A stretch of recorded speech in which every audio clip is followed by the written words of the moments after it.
How you guys doing today? It's Anthony Gangi. Welcome to another episode of Tier Talk. Today we're going to talk about the power of learning from past mistakes. I definitely think it's a timely discussion because we do have a lot of new boots that are coming in who are going to make those mistakes. I've made mistakes. My guests coming on the show have made mistakes. So I just want to remind people to err is human. It's going to happen.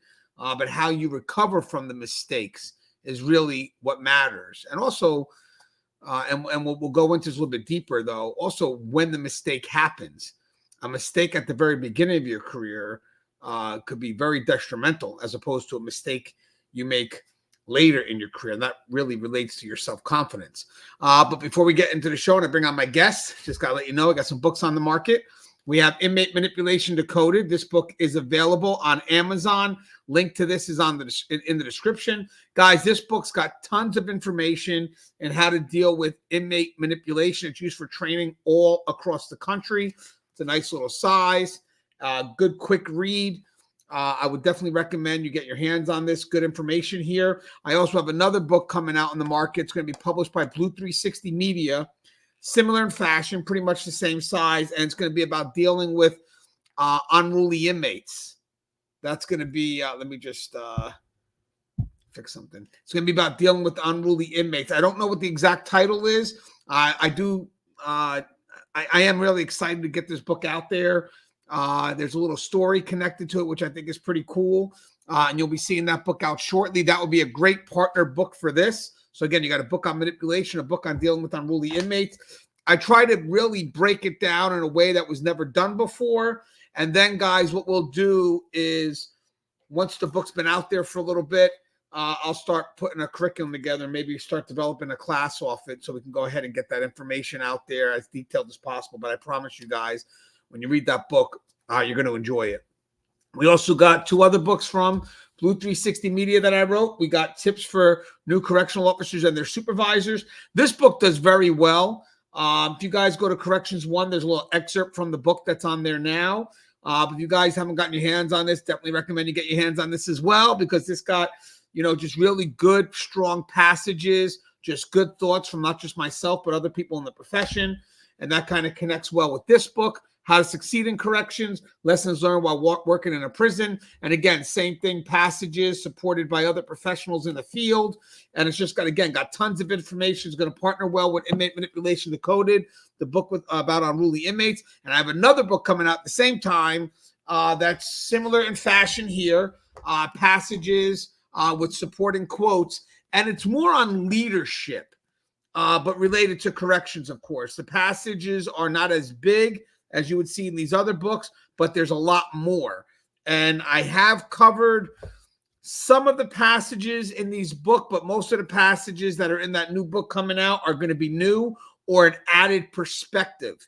And again, they're going to be great reads, guys. If you enter the profession and you got these three books on top of the new ones that I got coming out very shortly by Blue 360 Media, I mean, this is really something you got to get your hands on. If you're an agency and you're watching these videos, you really should pick up these books and just, make sure that they get out to the people that are entering this profession, or definitely get out to the people that are in those training positions. They're well-written books that don't just have my thoughts, but the thoughts of other professionals in the field. And the reason why I put these books out there is because they fill a gap.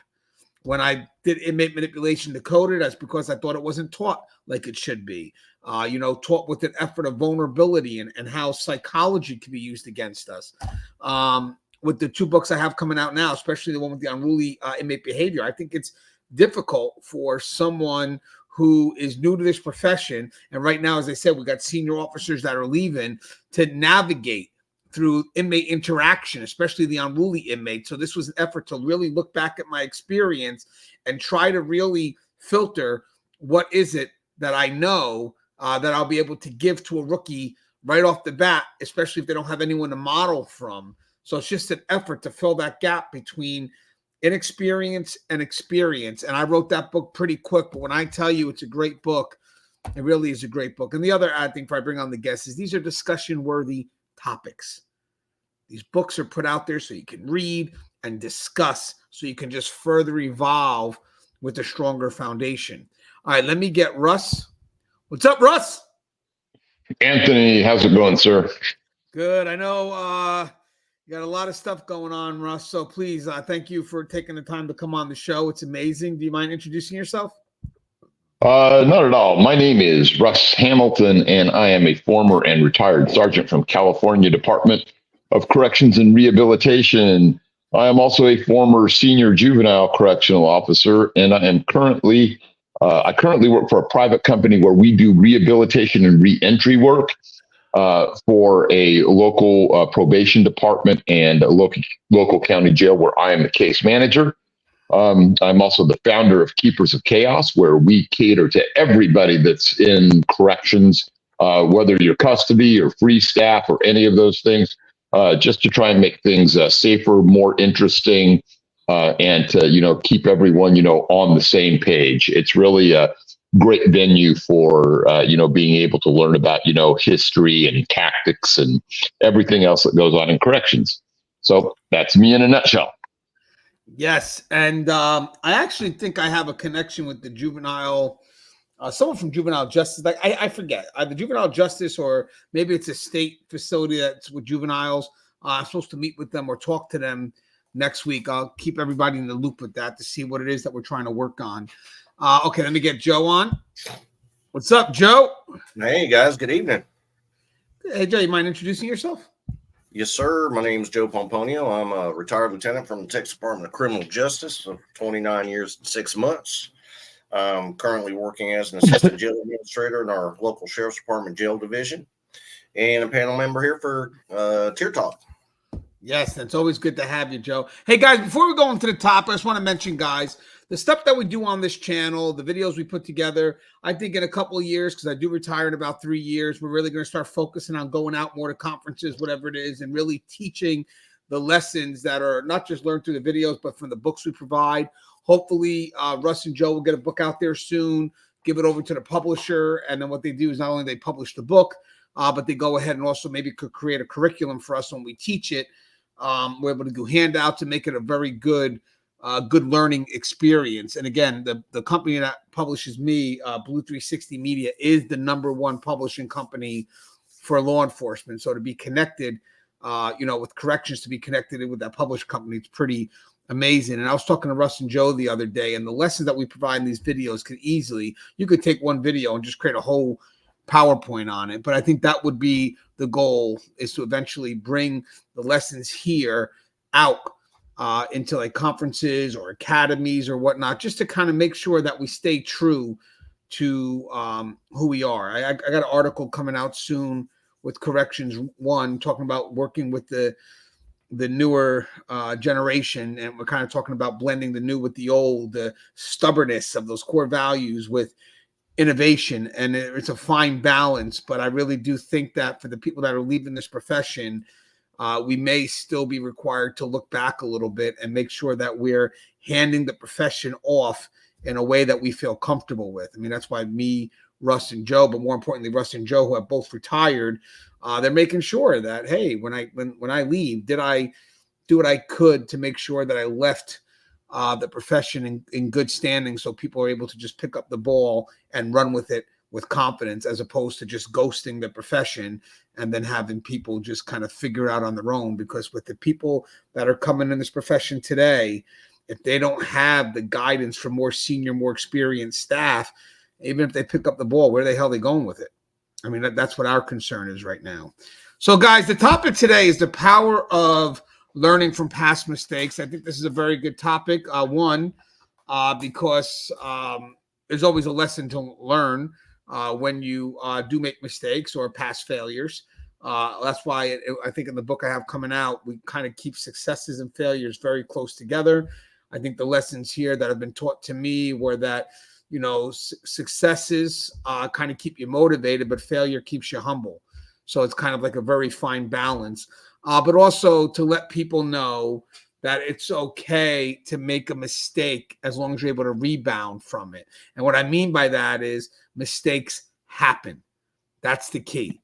Mistakes happen. Unfortunately, in this profession, it's the consequences of those mistakes that could get us worried, and how people react to those mistakes. So this conversation is not just for the people that may make a mistake, but also for those that are in a position to cultivate the people that are coming in. How you react to those mistakes matter. I'll start with Russ. Would you agree with that, Joe? Russ? Yeah, I think that we always have to be, ready to do our own internal after action review on the things we did, why we did them, and how well they worked out. But how well they worked out is not necessarily a metric of whether they were successful or not. Sometimes you just get lucky. Sometimes you just get unlucky. You have to be willing to, appraise things in a way that's, really truly objective. Otherwise, you can take the wrong lessons away from circumstances like that. And you have to be willing, though, to get in there and put in the work and make the mistakes, to pay the consequences and move on, and try and keep yourself, true to what you believe in. Your North Star, your vision of what corrections is to you. So. Yeah, and you made a very good point about being willing to make mistakes. I know what you mean by that, because God forbid, innovation comes usually because people have tried and failed. So, if you let one mistake stop you from continuing to give your best effort forward, the problem is the profession's never going to move forward. It's just going to remain stagnant. And in this moving world, it's a lot quicker than it used to be. You do need people who are willing to take strategic risk. And what I mean by that is, when we say that people take risks, you got to realize something. A risk for someone who, has experience in the profession is a lot different than someone who is taking a risk who has no experience. So we're talking about strategic risk, which don't always turn out to be the best. But even in like Russ said, even in the failure aspect of it all, you still learn from what not to do. And usually that starts to push you in the direction of where you need to be headed. What's your thoughts on that, Joe? Yeah, I mean, everybody's best experiences come from, either the best of failures or the worst of failures. How you define it is pretty much on you. You have the option of either learning from it and taking the ball and running with it, as long as you own it and truly learn from it, or you can be one of those who just deny. But ultimately in the end run, that's our experiences. It's not like I stepped into my position already knowing everything. I had to kind of graduate my way up, and I did that by trial and error and by experience. And I want to mention something. Even though mistake and failure they're not 100%, like they don't really equate. There are differences. With that said, we're going to kind of may use them interchangeably. Failure technically is basically taking a risk, not knowing the outcome, and then just going for it. Or mistake is like, I knew better. Like I shouldn't have done that. I knew better. So failure usually has more of a risk to it. Mistake is more of like, if you took a test and you got something wrong, but you knew what the right answer was, usually that's where mistakes would fall in. But with that said, we're going to kind of just blend that, if you don't mind. So guys, when we talk about mistakes, there's going to be mistakes made at every level, from the tactical to the strategy. Usually I find that both tactical, strategy, whatever it is, both gives opportunities for people to be innovative, and usually that could be where mistakes happen. But with that said, at the very beginning of your career, it's usually the mistakes are more on the tactical side, and it's usually going to be more of, well, you kind of knew better, what the job tells you to do, and you're not really taking risks to create anything new. It's just you knew better. Were you not reading policy? It's not about challenging any status quo. It's more about, at the very beginning, doing A, B, C, D. So having said that, for the new boots, and we'll focus a little bit right now on the new boots, is the beginning of your career, you're going to make mistakes in implementing the basics. It's going to happen. I'll talk about my first mistake real quick that I remember. And there could have been another mistake. I don't know. The only reason why I remember this mistake is because of how people reacted to me when I made the mistake. But I messed up on a count. which, you figure would be super easy to do. But when I messed up on the count, it's because I didn't know all the locations inmates could be at. So my count was off because, again, I didn't know these areas of the prison where every inmate could be. And I was short 2 inmates. And I was scrambling to try to figure out where they were because I was under the impression by my list that the inmates could only be in these areas. So when I was down 2, I didn't know where these 2 were. Even though the inmates were trying to tell me, I was very in my mode where I wanted to solve this matter because when I came into this profession, I wanted to impress. So I didn't want to kind of mess up on something so simple as a count, because that's one of the things they stress in the academy is, you don't want to mess that up. So I didn't want to ask for help right away, which was my fault. I should have been okay to ask for help. So here I am trying to impress, but yet I don't know what my count is. And I wind up just making the phone call, being off 2, and then really getting reamed, because then I had a sergeant come by and basically told me, he goes, "Hey, Gange," and I really had pretty good support at the beginning of my career.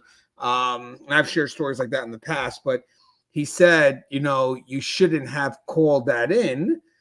You should have went for help first. You should either call me or, maybe called maybe one of the officers out here, in the arcade area. He goes, because instead of you calling us, he goes, you wind up calling a count, taking a very stupid risk. And now we're here. Everybody knows now that you made the mistake as opposed to at this point trying to work through it. So the moment I basically made that call, I solidified the mistake as opposed to me asking for help and then working through it. But again, that was more of a tactical error, very basic error. But I just remember the reaction from my lieutenant, who kind of reamed me for not being able to do a count. Mind you, it was maybe my first couple of days on the job, or definitely my first day in that unit. And my sergeant at that point said, "Well, you know what? Now it's kind of very little for them to do, because at this point here, he already called the count in."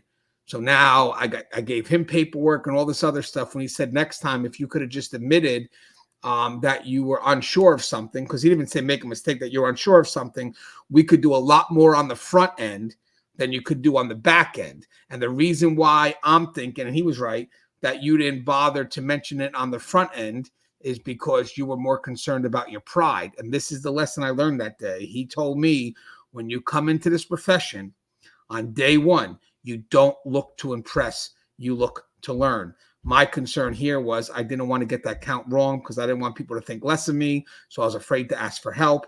And then unfortunately, I wound up making the call, and I was off by 2. Russ, do you remember any tactical mistakes at the beginning of your career and the reaction towards it? Yeah, absolutely. I think the reaction, and the one I'm going to share, is more of an internal one, because I don't think that anybody really recognized it as a mistake at the time. But when I came in the department, there was a whole class of people that you basically didn't talk to.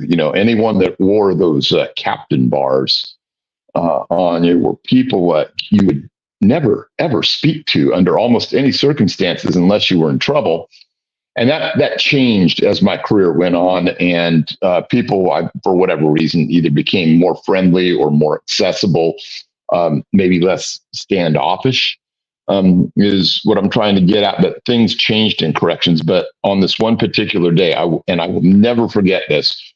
I think the lesson that I took away from it is don't let the presence of certain people change who you are and how you will react. But I had my lieutenant, who's a great, fantastic lieutenant, and the captain had showed up. And just as we were going by, this one inmate was sitting down in this little area in the infirmary, and it wasn't even my responsibility, this area. And the lieutenant says, "Who's that guy?" And I said, I'll go check. I don't know why he's here." And then the next thing I know is I have the captain, over my shoulder, coming to see how I'm going to deal with this inmate, and so now I'm just like, great, I've got an audience. And, captains were gods back then and everything. And so I just pointed at the guy and said, hey, what are you doing here? And I could see, and he had one hand kind of like, down on one side of his thigh a little bit, and the other one was up and kind of in the same position. And I was starting to wonder, I go, we're going to box here or what? And instead he flips his hand over like this, and he's got a razor blade in it. And that's the moment at which, because the captain was there, I was just like, oh, if the captain hadn't been there, I would have probably, instantly neutralized the problem. But instead, the guy grabbed the razor blade and popped it in his mouth, And so now I've got a guy with a razor blade in his mouth. And by now I've realized that it was stupid of me to change anything about the way that I was doing, because I had a captain over my shoulder. And so I had to, grab the guy by the head of hair so he couldn't put the razor blade up in his teeth and do anything to me, and got him into cuffs.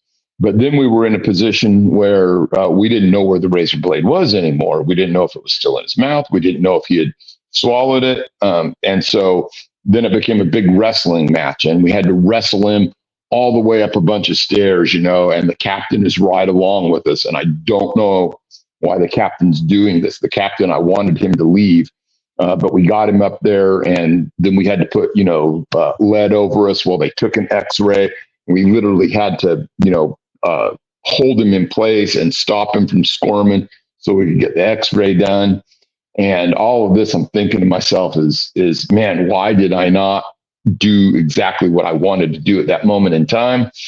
And then as soon as the captain turned around and walked out, I put the guy in a position of disadvantage and pain compliance and told him to spit, spit, spit. And I got it out of him without having to develop the x-ray or anything. And I think it was, kind of a good learning thing for me about thinking about why I should always do things the same way every time, regardless of who is present. Because otherwise, if I change the things that I'm doing, I can put myself in a position where I can get hurt. And that was certainly true in this circumstance. And I would hope that everyone out there, that their takeaway would be ignore who's present and do what you have to do to make sure that you don't get, hurt or cut or dead in that moment. Yeah, I actually like the takeaway you had there. Like, my takeaway was more about, don't be afraid to ask for help, kind of get pride out of the way. Don't look too impressed, especially at the very beginning of your career. But your takeaway is very unique too, because I could actually picture a lot of people second guessing themselves when there's a higher authority there, maybe because they lack confidence. And then all of a sudden it winds up going worse because they didn't really have trust in themselves when the supervisor was there. I mean, hey, Russ, real quick before we go to Joe, I think that happens to a lot of people. People start to, let's say we're pretty good at doing our job, and all of a sudden we feel that, all of a sudden we're being watched by the higher up, but not watched out of curiosity, but watched out of judgment. And is there anything the captain could have done better in that situation, or was that really on you to have been more effective? I think it was on me, but I also think that that captain maybe should have been, more on top of, what the psychological game is at the moment. Me being a very young officer and him being just the kind of guy. I mean, he's the kind of guy like he followed me around and stuff, never said anything to me, never gave me any direction, never talked to me about it afterwards. And so I think that, his head certainly wasn't in the game as far as, trying to bring me along or do anything. So I just think that, he should have left me alone. If he wasn't going to coach me, then he should have left me alone and allowed me to deal with it in the way that I needed to deal with it. So I hope that answers it. But the reason that I had that takeaway even at that, early point in my career is I used to like to try and look at the things that I was doing and try and make them, more efficient, and to try and understand why people reacted in certain ways psychologically.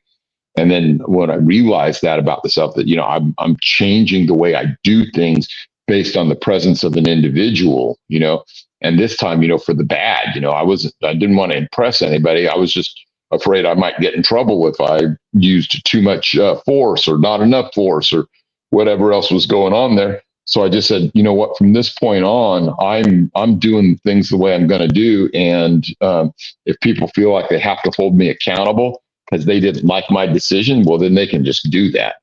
And I think that was, in a way, very formative for me that early on in my career. I would say that probably at that point I had just a little bit more than a year in, perhaps. Yeah, and I think for a supervisor that's watching this and you're dealing with new boots, I think if they don't know you, let's say this is the first time you guys are really sort of interacting and you have this presence and you're quiet, I think there's a good chance that rookie could biasly interpret that quietness as they're being judged.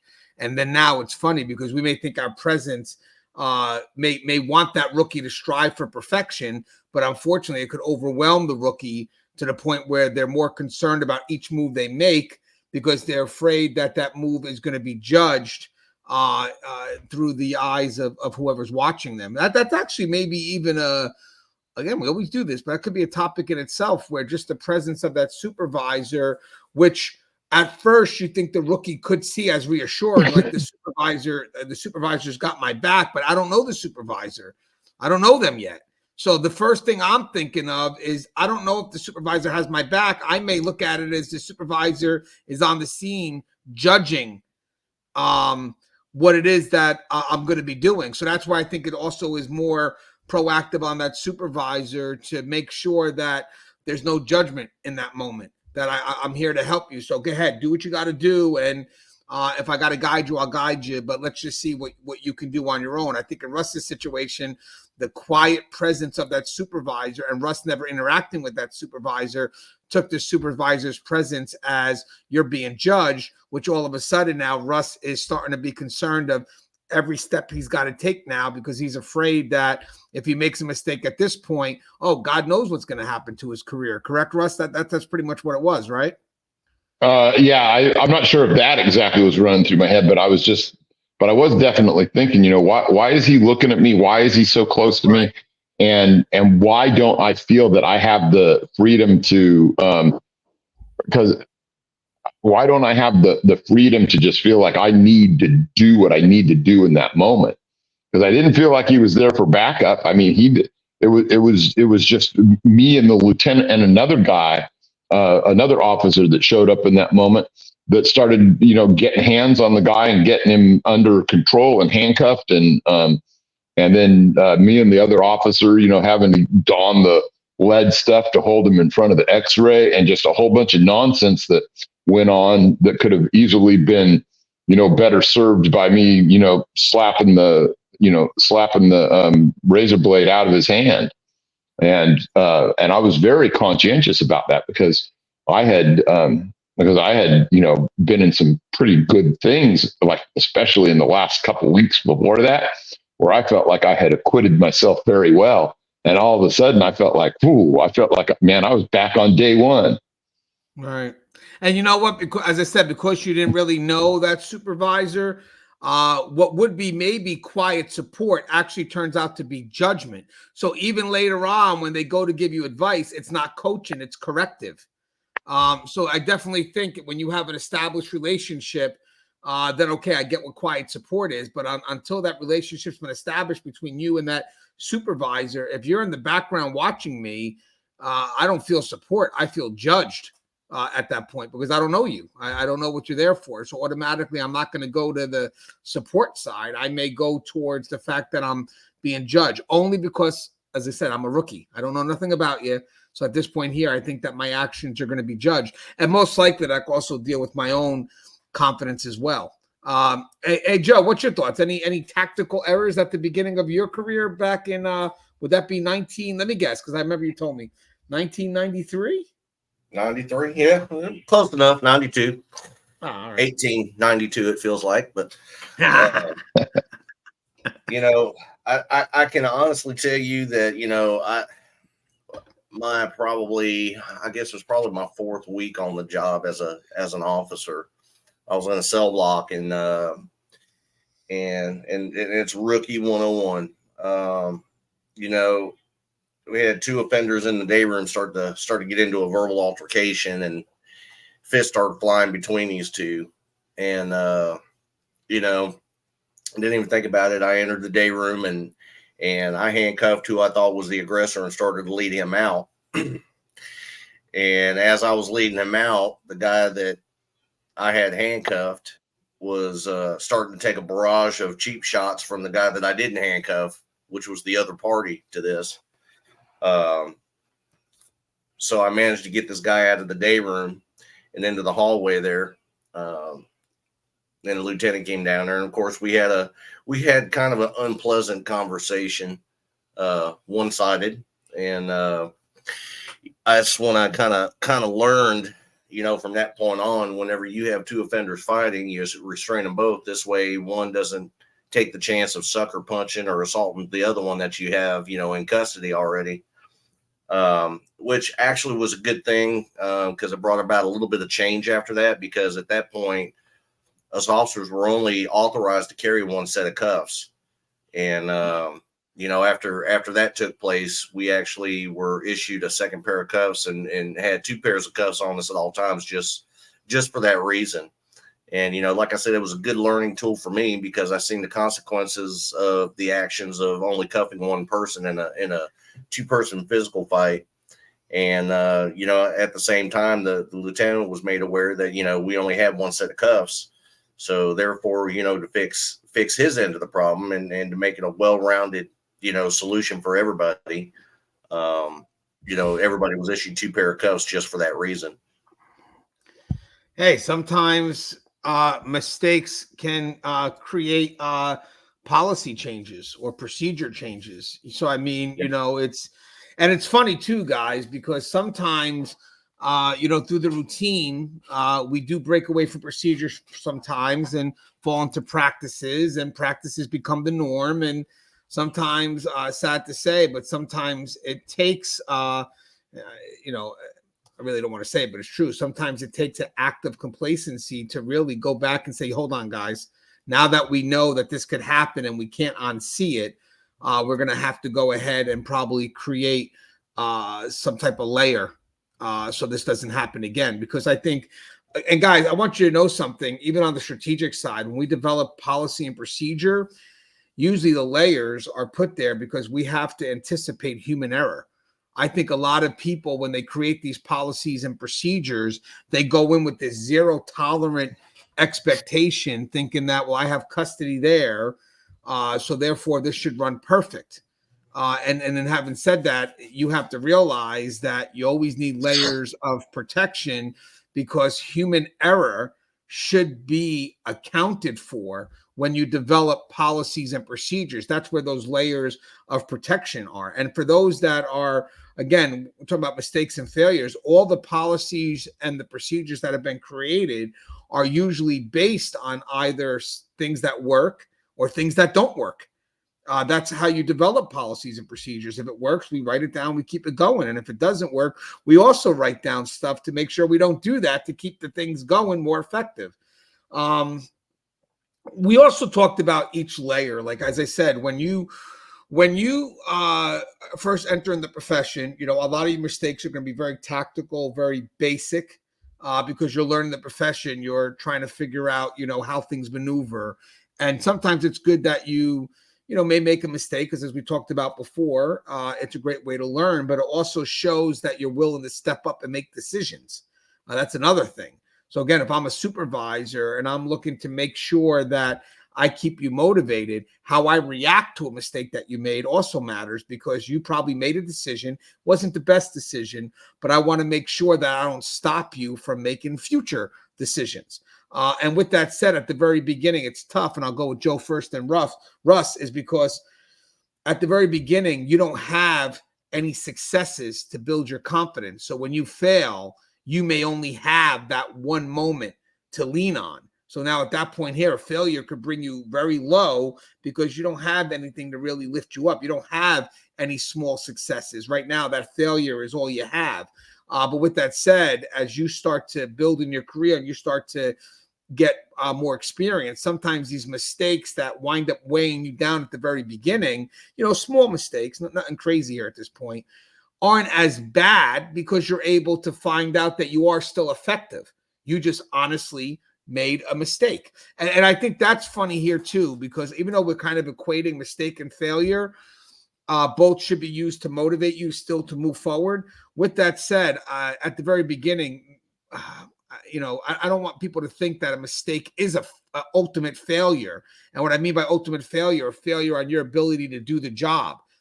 We don't want that to ever come out where if you make a simple mistake that you wind up putting this overwhelming sense of perfection on you, that simple mistake winds up making you not able to carry out the job. No, sometimes it's the mistakes that actually make you better. It's just being able to step up and learn from it immediately after. But Joe, you have to admit, Joe, when you're at the very beginning of your career, a mistake at the very beginning without past successes can truly destroy how you view yourself in the future and in your efforts to be successful. Yeah, I mean, absolutely. I mean, as rookie COs, I mean, we don't, like you said, we don't have any successes to base our confidence on. We're there with a handful of initiative, a little bit of knowledge, and a whole bunch of hope.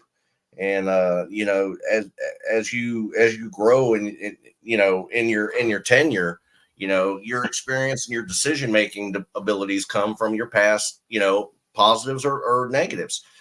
And as a rookie CO, you don't have that to fall back on. You have the advice of your coworkers, you have the advice of your supervisors, but in real time, you may not have that kind of time to pick up the phone and get that advice. So, at some point, you have to make the decision on your own. And like I said, as a rookie CO, we have little knowledge and we have a whole bunch of initiative. And you got to be that type of person that you make the decision, you shoot from the hip. I mean, it's a 50-50 shot, either way it goes. If it goes good, then great. That's something you can put on our hard drive and remember for later. If it doesn't go good, again, learn from it, and that's something else you can put in your hard drive. That's where the trial and error comes in at. Yeah, and then Russ, I saw you agreeing to a lot of stuff that was said by myself and Joe. What's your thoughts on this? Yeah, I think that, when we start to take under advisement the things that we do, the reasons that we do them, in order to start trying to build that kind of, personal resume, it's important to, look at our successes and look at our failures. And because, we've kind of identified as mistakes possibly being, different from those things, we have to decide, why did I make that mistake? Was it a decision-making process? Was it something that I actually had little or no control over? Like I'm interjecting a bunch of hindsight bias. I should have known better when there was actually no way to actually know better. And so I think, we have to be, fair and honest, with ourselves about that, and just try and understand if we really want to build that reputation, if we really want to start seeing those successes come in, that's what we have to do each and every time. I'm a big believer in that you better not just do that with your mistakes. You better do that with your successes too, because otherwise you can start to believe your own press. And, pride goeth before a fall, and the complacency of success is a horrible thing, because you may not actually be as effective or on top of situations as you believe you are. So successes are good, but successes, born of, actual insight are even better. Yeah, and I want to add something too, because as you start to get more experience, you are still going to make mistakes, obviously, but I believe the mistakes are usually related to incidences that are more complex, and you get mad at yourself. Like, one is when you're at the very beginning and you're learning the job, and you make a mistake on the basics. It's like, I should have known better. Like, I know I read the policy. I should have known that. Why did I do that? A, B, C, D, whatever it is. Like for me, why did I call the count in when I knew there was two inmates that weren't there? Or I didn't know where they were. But I think as you develop more experience, the problems become more complex. And then we wind up getting mad at ourselves for not seeing something ahead of time. Like, because we maybe we had a gut feeling of something or whatever it is. And we wind up making a decision on a complex issue that winds up not going the way we wanted.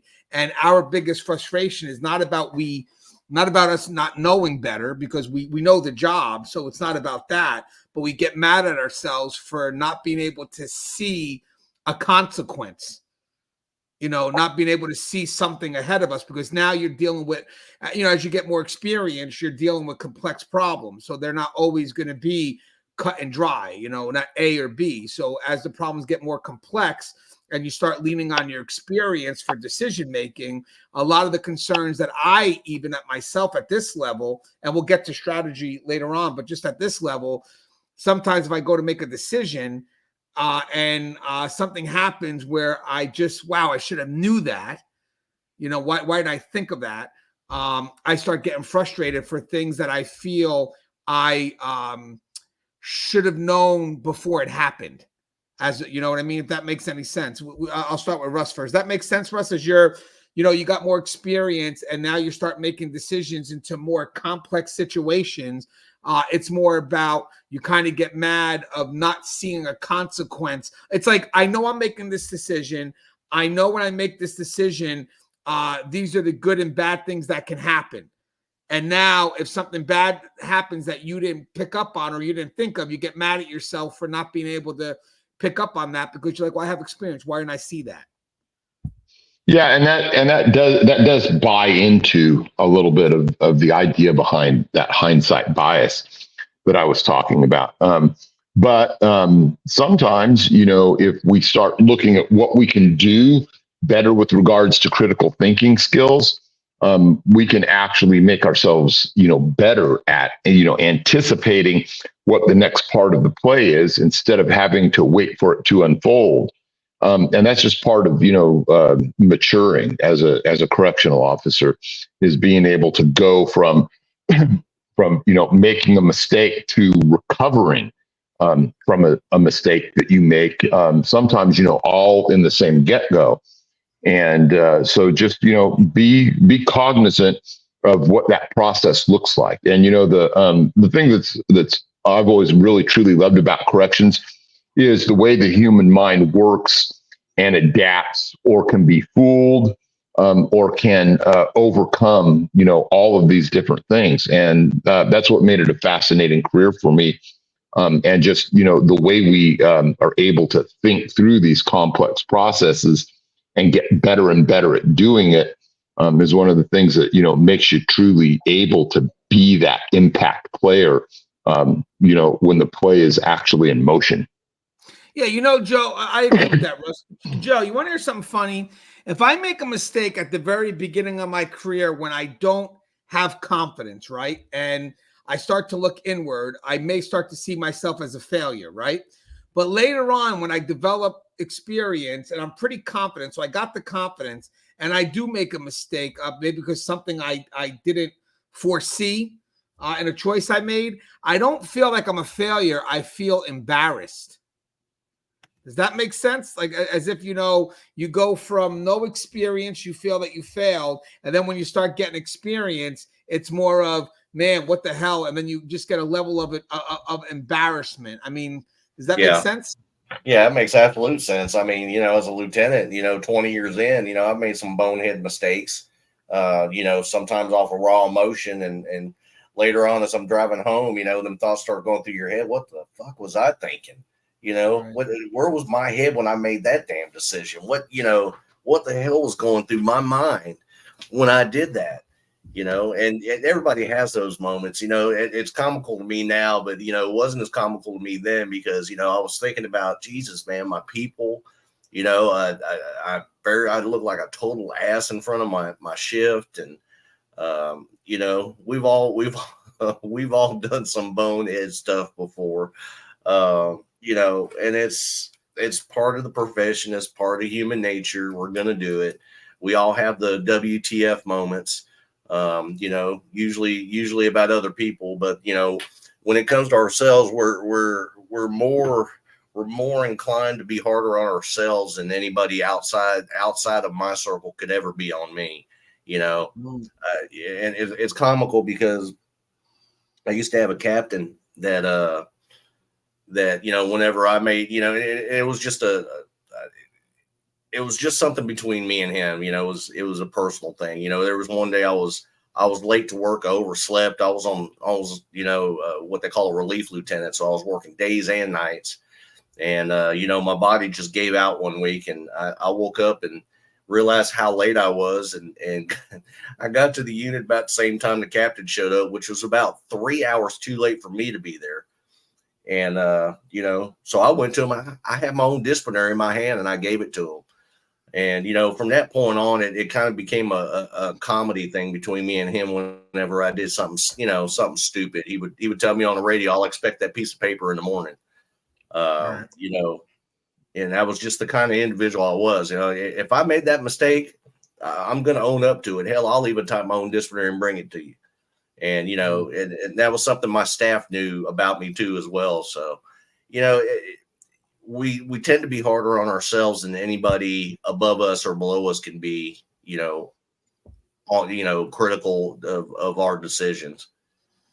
Yeah. And what's funny, obviously we're talking about, simple mistakes. Obviously, if there is a mistake or failure that really does have a serious consequence, we're no longer, even with those with experience, aren't going to feel embarrassed. They're going to feel some level of failure because they're going to take onus of the consequences of that decision. And I think, to be honest with you, that's what it comes down to here too, is your level of ownership in regards to the decision you made and the consequences. I think there are some times where you're gonna, make a mistake in which you tried your best, just the situation got the best of you. But we really need to encourage the fact that you made a decision. And at this point here, but the situation was just really out of your control. So you may want to take onus of that. But I think maybe sometimes your peers will remind you of that. Hey, listen, I know you're taking onus of this, but you got to be wary because you're taking onus of things that have been out of your control. But then there are also times where you do got to take full onus. But those are the times where it was fully in your control and it was just a bad choice that was being made. So I'll go with Joe first and Russ, but I think that matters too. If you make a mistake that was truly situational driven, where you made a choice because you had to make a choice, but the situation itself was just a little bit more chaotic than you expected, but you still made a good choice, it just didn't pan out. Your effort to take full onus of that, I get it, it's admirable, that's great, but you got to be careful to the point where it doesn't hinder you from making future decisions, because you wind up connecting your ability to do the job into a situation that was hopeless to begin with. And then there's the other side of it all, where there is a moment where you made a bad choice. It's truly on you. So I do need you to take onus of this because I want to teach you. And I can't teach you if you don't take full responsibility of it. So I'll go with Joe first and then Russ, and I think this is a good question to have when it comes to mistakes. When is it a good time to take full ownership? And when is it a good time to realize that, hey, you know what? Maybe by me taking full ownership into a situation that was impossible is actually going to start affecting how I view myself as being capable. I'll go with Joe first, then Russ. If it's truly your mistake and, it's situational, it was heartfelt, it was shoot from the hip, it didn't pan out like we thought, you should own that right off the bat. You should own it. When it becomes things that are out of our control, that we didn't take into account prior to this situation taking place, myself, I would still own it because of the fact that, I felt it should have been my responsibility to make sure that everything was in place before I did what I did, and I'll give you an example. Around 2008, I had a use of force on a dorm with 68 offenders that I wound up having to use chemical agents on. And as we sent our teams in, and, this was a small facility, and what by a team, I mean my sergeant and 3 officers. That was pretty much all the utility we had. to start cuffing these guys, as we got them prone down on the floor at 37 millimeter gunpoint. The flex cuffs were breaking. Well, simultaneously, because of the chemical agents I used, we had, like 5 or 6 mattresses that were on fire on this dorm. So we had a kind of a health hazard going on at the same time, or a safety hazard. So with the flex cuffs breaking, I had my sergeant and 2 COs escort these guys to an outdoor rec yard 5 at a time.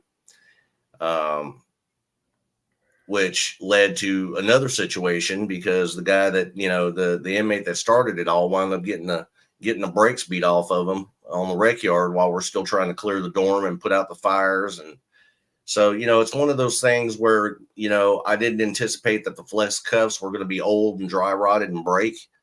Could I have waited for a resupply from another facility? Yeah, absolutely. I could have if I truly needed to. But I didn't. Because of the fact that we had fires on the dorms. I wanted to get those out before they, escalated. And, that was something I had to own up to. I mean, that was on me, even though it was something, that wasn't really in my control at the time, dry rotted flex cuffs. It was still my responsibility to make sure that I had the proper equipment, that it was in good working order before I tried to use it. So, there's a difference. There's a difference in owning up to your mistakes and owning up to other people's mistakes that, that play out into your situation. Yeah. And I also think, and Russ, tell me if you agree, as a supervisor, knowing what's truly in your subordinate's control and what truly isn't matters in how you want to address them in an effort to either, 1, correct them, or 2, lift them up. Because it could be either one, right? If it's more situational and not in their control, then my effort may be to lift them up if they're taking too much onus on it. Or if it is in their control and they could have done better, then my effort, it would be more to correct them constructively, correct? Yeah, what Joe describes there is just one of those things that you have happen, where one more piece that's complex gets added to the pile, and then and then for people to start second guessing, then what might have happened. Joe could have done something in that case to have made it entirely worse, but he didn't. And that's the thing that should be lauded. Sometimes you might have to break away from policy to save a life. Sometimes you might have to break away from policy to save your unit. And so when you look back at things like that, it's easy to say, well, if he had just done this, that, and the other thing, but we don't know because of the complexity of it as it existed at that moment in time. And so kudos. I mean, I think that all of us that have, dealt with things happening, rapidly and evolving in uncertain situations is what corrections is all about. And I just say, kudos to all of us who have done it or are still doing it, that go out there and are willing to put your decision-making ability to the test.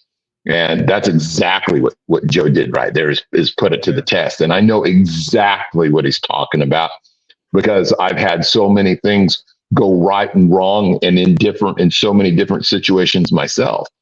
And so, you just have to be willing to figure out how to snatch victory from the jaws of defeat every single day. Yeah. And I want to, mention as we move up in our profession, and some people that choose to get rank or whatever, it's like we start over again, just in a different position. I think the further you move up, it becomes less tactical, more strategic. I think that when you are at that first level supervisory, it's still the tactical, but a little bit of the strategy. But then as you get further up, lieutenant, admin, whatever it is, it should be more strategic. And it's funny because you're still making mistakes there. And the mistakes on the strategic side is sort of what we mentioned before, where, you try to plan ahead for something. And when you implement it, there are certain things that just don't come out the way it is. And you have to be able to adjust and adapt and adjust and adapt. And it really is constant, communication back and forth. But sometimes when you're trying to do things alone, which you shouldn't be. I mean, if I'm going to implement some tactical stuff, especially as admin, I got to bring the people in that are going to do it tactically, so we can kind of, discuss things and make sure it's good. This way, if there is a failure, it's a team failure, which happens, or if it's a success, we're all invested. But I have gotten upset at myself for wanting something so badly to work out that I did not know when to pull out, that I did not know I was playing a bad hand. Like if I could just compare poker, I may have two good hands or two good cards at the very beginning, but then the flop comes and I got no matches. I got nothing. But I still believe I got two good aces right here. It's going to carry over, but I got straights across the board, but two aces, and then the turn in the river, and I'm still betting hard on two aces that really died on me a while ago. So I think even when it comes to implementing strategy, a lot of mistakes are made because people they don't know when to pull out. They just keep on putting more resources to something. And it's like, no, you should have pulled out of that a long time ago. And the problem is it's a mistake maybe at first when it doesn't work out, but it really becomes, in my mind, negligence when it's not going to pan out, but you're still dishing your resources at it because you just want to prove that you're right as opposed to doing what's correct. Does that make sense to you, Russ? Go Russ first. Yeah.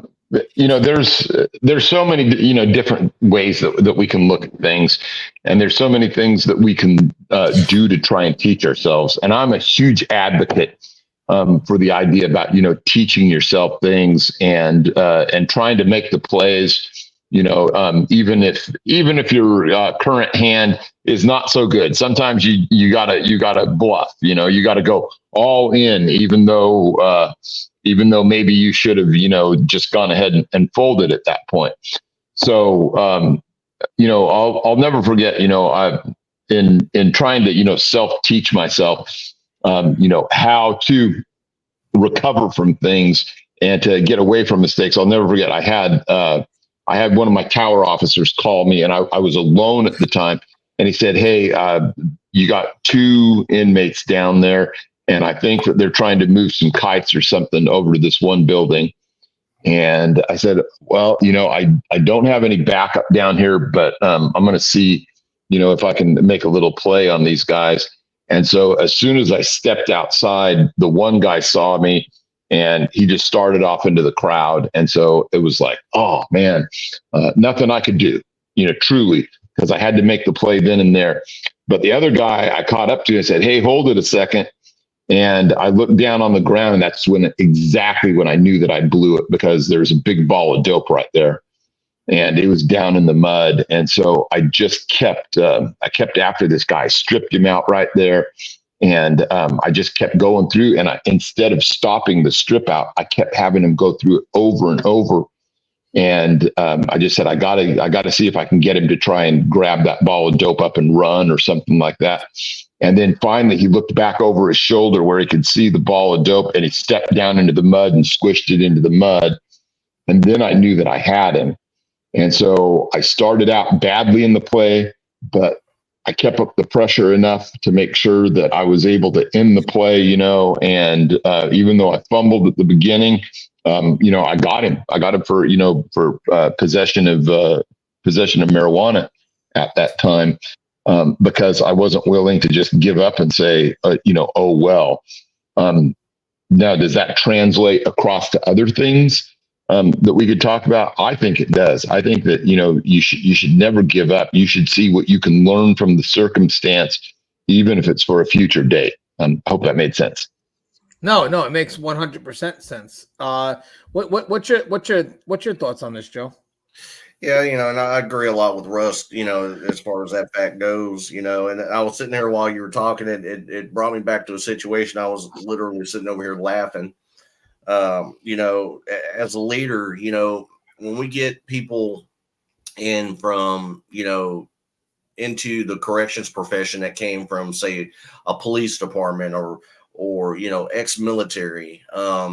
Sometimes we tend to automatically assume that just because they have prior service that they're already weapons capable. And as a leader, we tend to, I've seen where administration and I've seen where lieutenants and captains have nitpicked a process to the point where it went from a mediocre process to a total failure because we tweaked it and we micromanaged it and we added and added and added to the point where it became a failure. A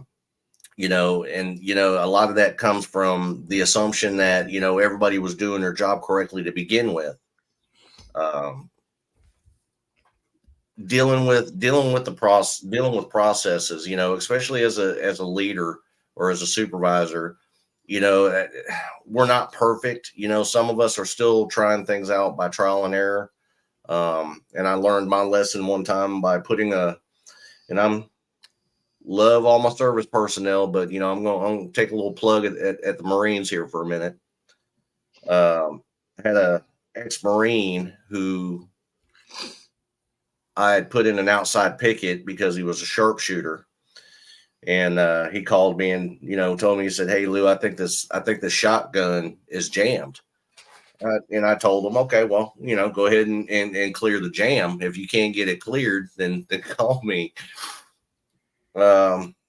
Probably about 20 seconds later, I heard a shot go off from a Remington 870, and one of our outdoor pickets gained a sunroof that night, thanks to that Marine.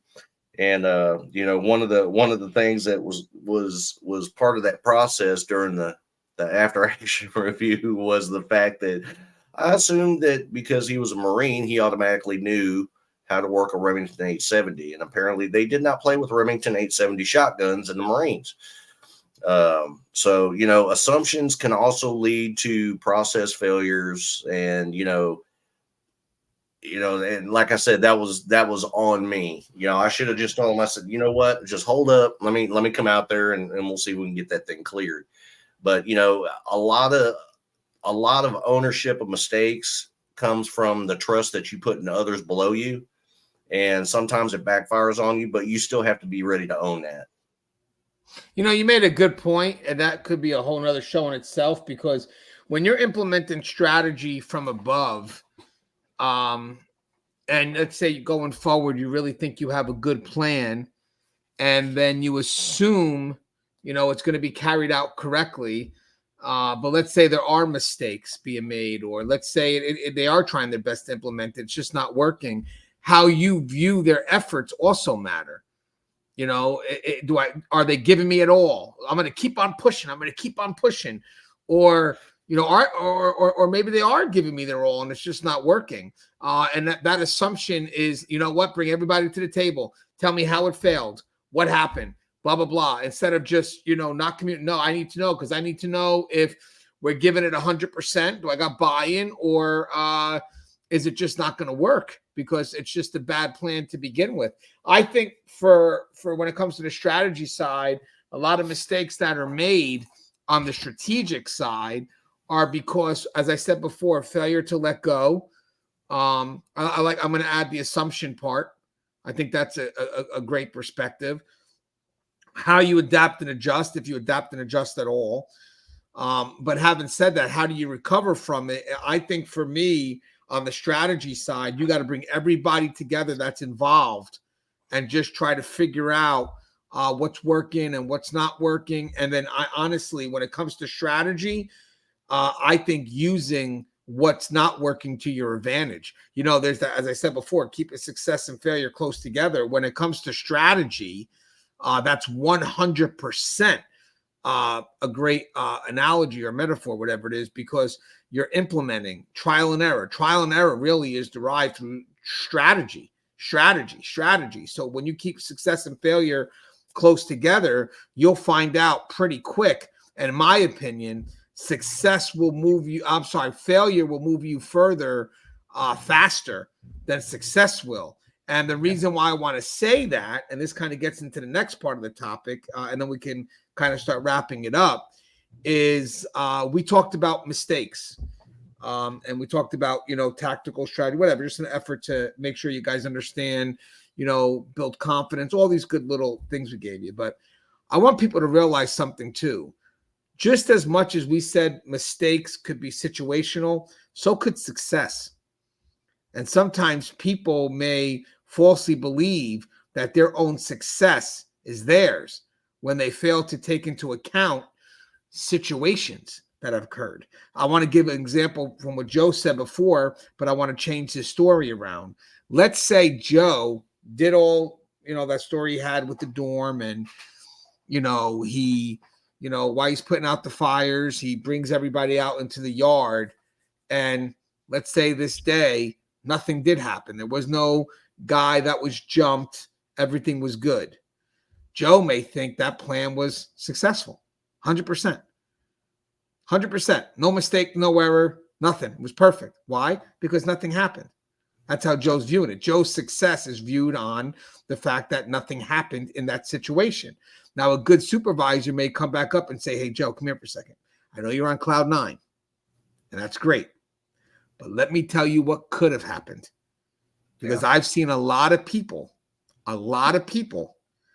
take situational success and make it their own.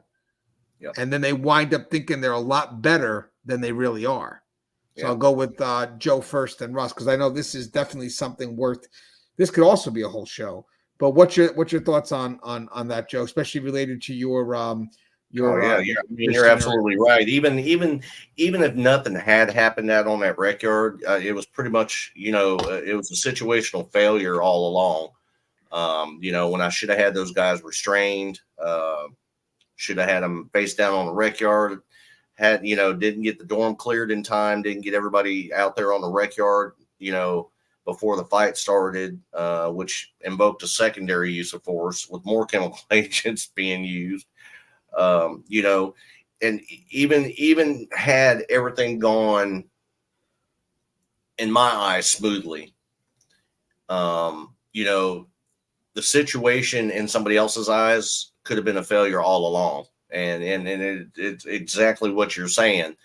Somebody could come to you after the fact, say, man, you were damn lucky that none of them guys had a shank on them when they got out to that rec yard and stabbed that dude to death, because you didn't have restraints on them. You didn't have plastic cuffs on them. There's always going to be, I'm not going to say the armchair quarterback, but there's always going to be that outside set of eyes that can always bring objectivity to your situation, and it's our jobs as the, person who failed in the situation, to take it objectively, to take it as constructive criticism. And, it's one of those things that, we need to learn from and roll on. But just because a situation goes off without a hitch doesn't mean it was a success. It was a success from the start. Mm-hmm. It just means you were lucky nothing happened. Yeah, and I think Joe, Russ would like this, like the red herrings. You get someone who believes that they're a great searcher. They could find anything. And then when you ask them where you're finding it, and, oh, I found these drugs right on the counter. I found this on top of the bed and all. And you're sitting here like, yeah, you were meant to find those things. I mean, they were hoping that you'd find these smaller things and stop searching for the bigger things. But hey, Russ, have you ever had people kind of really fill their head up with what would be situational success and try to take it as if it's their own? Yeah, it's easy to fall into those patterns. And this is like, when I said before what I said about, the complacency of success itself. Buying your own press or believing that you have a situation in control when you really don't, is one of those things that will eventually come back and bite you in the ass. It's good to have successes, but it's better to understand what caused the success than it is to just have the success. And I think we have to be really careful about deciding that, we have to do things in an optimal manner, because if we do that, nothing will get done. I don't know. Maybe if you guys want to look this up sometime, but there was a movie with Anthony Hopkins and Cuba Gooding Jr. You know, and man, Cuba Gooding Jr. just thought he was this hotshot, psychologist, and he was just on the ball. And it ends up where Anthony Hopkins takes him hostage, and he says, "You've got 3 chances to write down what I've taken from you." And what he had taken from him was his illusion of control. And because he just thought that he was in charge of this situation the whole time, and he actually wasn't. And he had so deluded himself into believing that he was in control that he was no longer safe, because now he had the complacency of success on his side. And that is not who you want your ally to be. And the name of that movie is Instinct. Yes, Instinct. And I'm telling you, it's a wake up call, and that's why I love it. Yeah, I like making references like that so people can try and understand the things that are involved in decision making processes and the way that we view life, which is almost always skewed in some way, by the way. But the more we're able to unravel it in our mind, the safer we always are. Yeah, and guys, if you notice this, even as supervisors, contextual awareness matters when you look to cultivate the employee.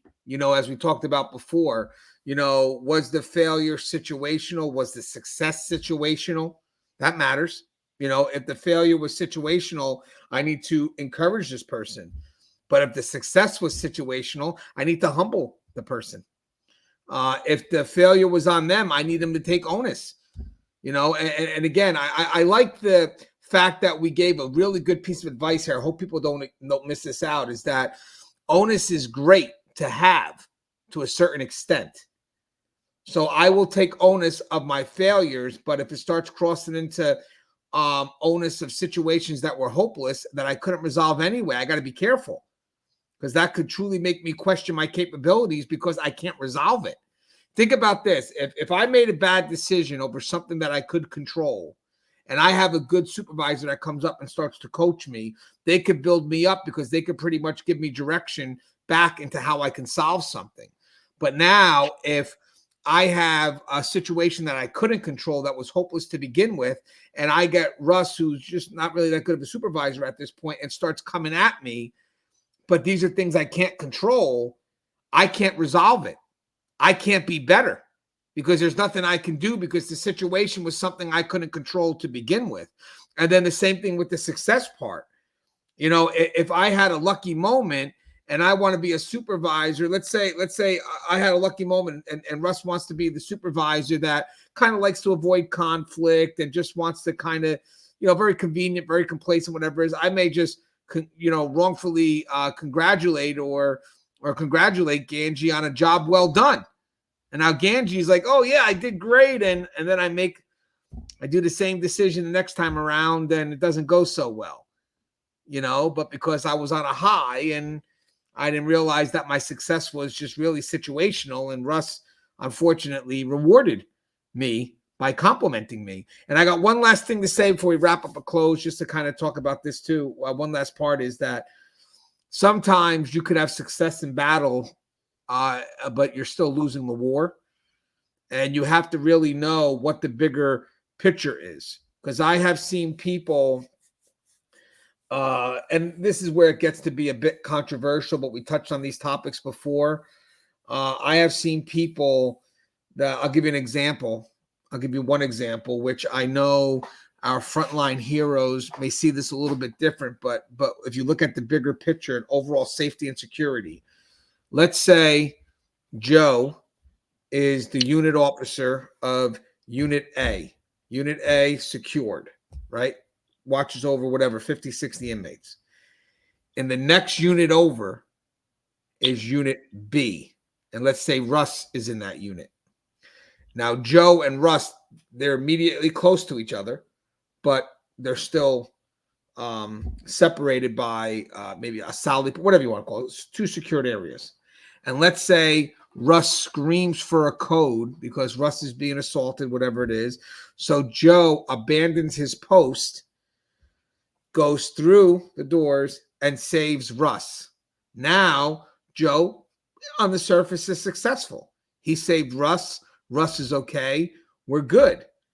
But unfortunately, we could have lost control of the facility because Joe went through both doors to get to him, which could have now may have led to the inmates breaching that door and causing a bigger issue. So sometimes, if that scenario makes any sense, sometimes we could have a moment of success in a small little battle, and then you wind up wondering why the supervisor's upset at you. It's like, well, I did the right thing. I saved Russ. Yeah, but let me tell you what you did. When you did that, you opened up the door, and now we had to go through a flood of inmates just to get to both of you guys. So, and then you get some of the officers like, well, I would do it again. You know, nothing would stop me from wanting to get at Russ. Yeah, but the team is there for that now. And you just obstructed the team. So who is in a better position long-term to truly protect Russ in that dorm? Is it Joe or is it the team? Because right now you just stopped the team from getting there effectively. So having said that, I use that scenario. It's a bit of a controversial scenario, but sometimes a successful battle turns out to kind of take us away from where that bigger picture is. Is that guys want to any thought on that, Joe or Russ, before we go into closing? That's a controversial. Yeah, I'll say it. I think it's good to bring up possibilities like that.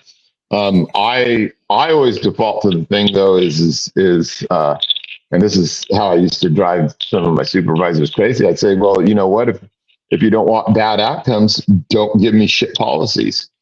So and I mean, there's something to be said for that. You know, if you have a policy where you only have one option written into it, you are writing your policies in a very foolish manner. You should always try and give your officers as many options as possible.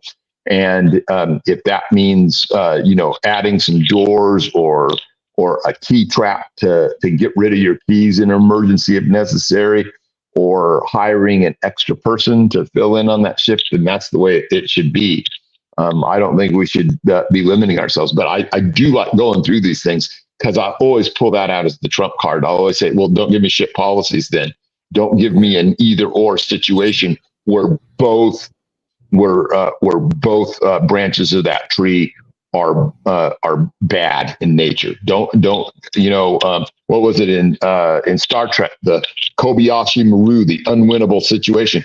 Don't give me an unwinnable situation. Give me the tools I need to make one situation win. That's why I always say policy and procedures should allow for those layers that protect on human error. I mean, the biggest concern always is going to be when we breach our own layers, and which we've seen. I've seen. What's your thoughts on that final scenario, Joe? Yeah, I mean, 20, 30 years ago, that's how it was. If a boss was getting assaulted, babe, it was all hands on deck. It was every rover, every cell block officer you had pretty much abandoned their post and hauled ass to the rescue of that officer. Which back then was considered a tolerable practice. Going forward, 10 years past that, going forward, we found that convicts could be playing the setup game. They could be setting you up, starting a fight down here in order to let their homeboy escape on the other end of the building, whatever the case may be. And, we learned that having an immediate everybody response wasn't always the best idea.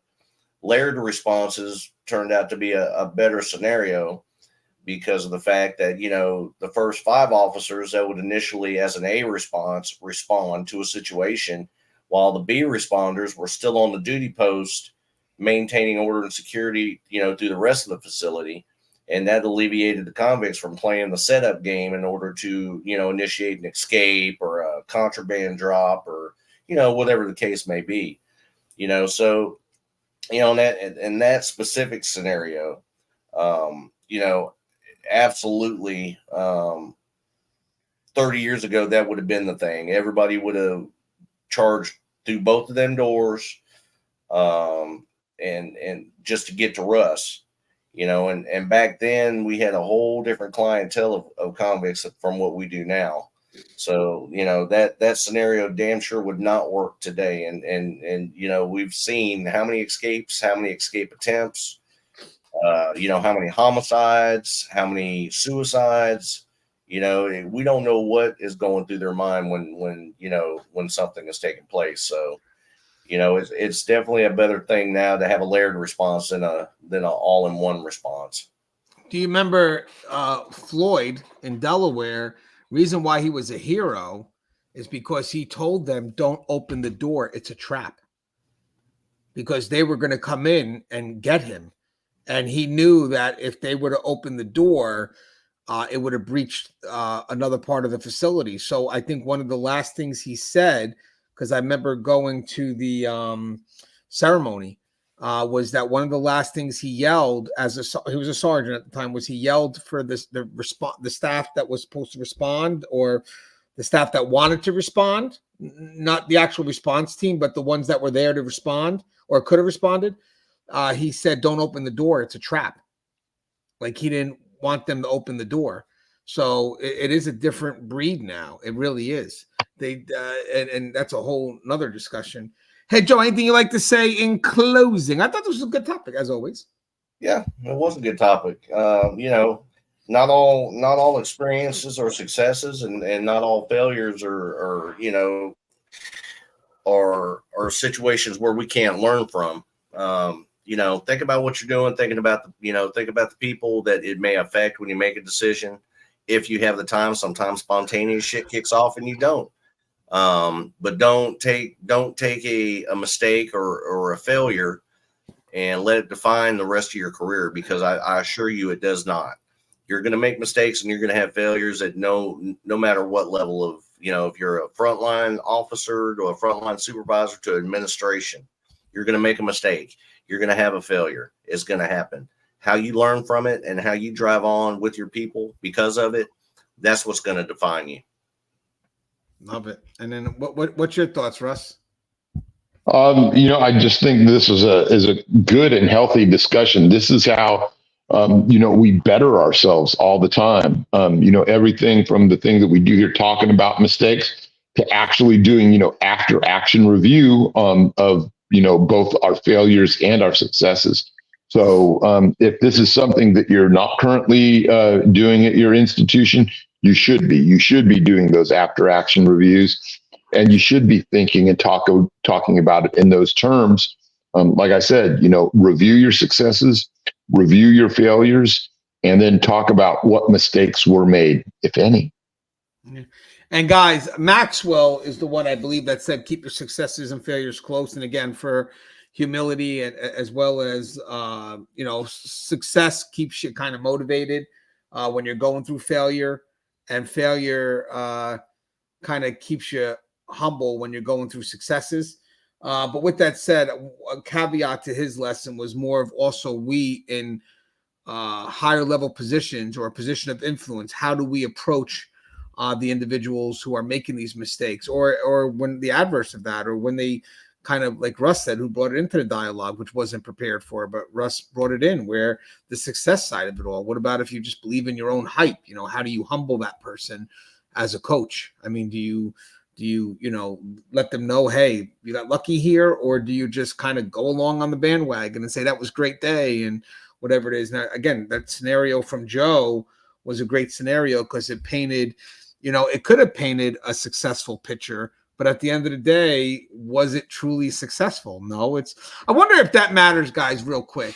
I mean, I know people say a successful day is when nothing happens, and I disagree with that. I think a successful day, and I wrote this in my books, is when everything has happened that's gone right, because there's no successful day in corrections that happens on the back end of inactivity. It happens on the back end of activity from us, the good guys, the good women out there doing the job. So having said that, when we decide to not be active and something successful does happen, how dare you take ownership of that? You just got lucky. I mean, you truly got lucky, because at the end of the day, guys, situations truly can get the best of us. And if we don't acknowledge the power of the situation, whether through failure or success, we're either not going to learn or we're going to think we know more than we do. And that, to me, that's the biggest mistake in corrections. As always, guys, the show is Teardrop. If you haven't, please subscribe, interact, engage, comment, hit that bell. Bell's going to notify every time I post a video. Stay safe.